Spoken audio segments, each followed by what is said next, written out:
Hello and welcome. My name is Reverend Chris Hope, and you're watching HopeCoded.com. I'm a minister, a technologist, and an educator. I teach media and technology at Boston University, and through my nonprofit, the Loop Lab, I've helped hundreds of people launch careers in media and technology. I recently spoke at the United Nations on the future of AI in education, and I'm proud to be an Aspen Institute Fellow, bringing an equity and justice lens to how powerful technologies get built and deployed. I also advise governments, nonprofits, and foundations. In this demo, we're going to answer one question. Can foundations use AI and quantum-inspired computing to make their grant making more fair? The answer is yes, and what you're about to see will show you exactly how. If you want to bring this information to your organization, email me directly at chris@hopecoded.com. Let's go. Here's a real problem foundations face every day: a portfolio of programs: youth, housing, legal aid, health, education. And one urgent question: are we overfunding one type of program or one group of communities? And how do we fix it? You see, the old school approach was gut instinct, spreadsheets, and long board debates. What you're about to see is different.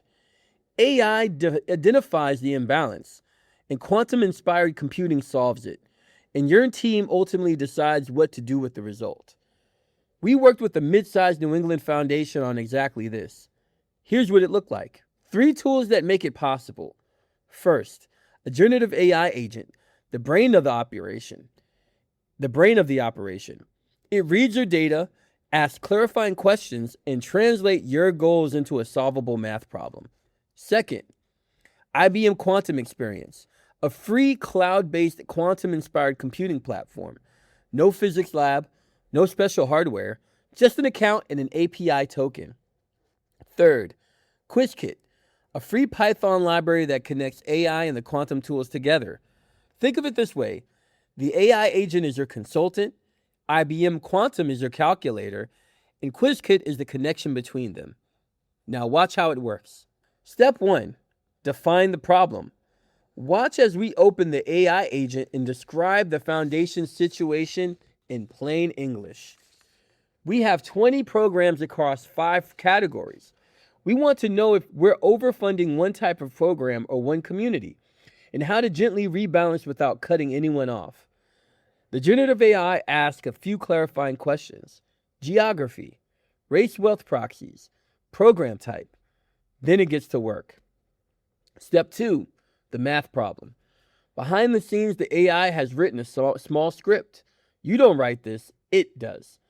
That script encodes the foundation's values into math, keeping total funding flat, nudging programs toward balance, making sure no community gets left behind.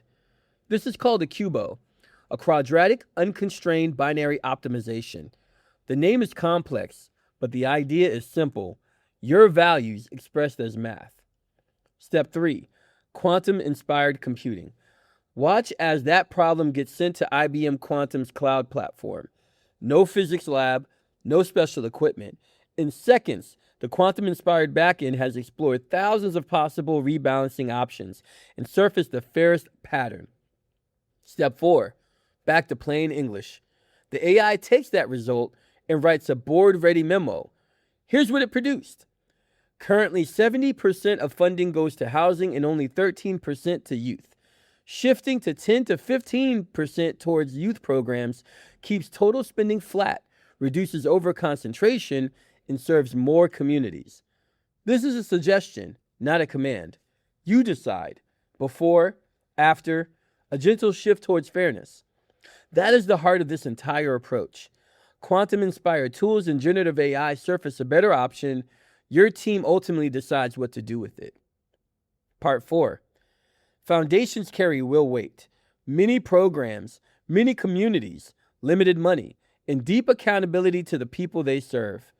This approach lets you ask, systematically and without bias, how do we spread our resources more thoughtfully?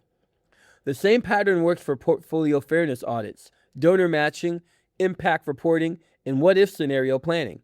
In every case, you stay in charge. The tools are simply fairness sidekicks, and you don't need a coder on staff to start. You only need curiosity.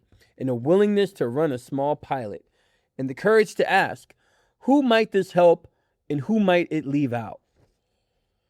If you lead a foundation, a nonprofit, or a government agency that cares about fairness and making the most of limited resources, I'd love to have a real conversation with you. No form and no funnel. Just email me at chris@hopecoded.com and let's talk about what this could look like for your organization. We offer small pilot projects, tailored workshops, and customized demos for foundation teams. And if you're interested in our foundation AI readiness tools and framework, those are available through our consulting services. Thank you for watching. You're not just learning about ethical AI or quantum computing. You're learning how to build a more just, more thoughtful, and more humane future, the true reflection of a digital beloved community. And that is well designed at this time. This has been Reverend Chris Hope from HopeCoded.com. See you in the next episode.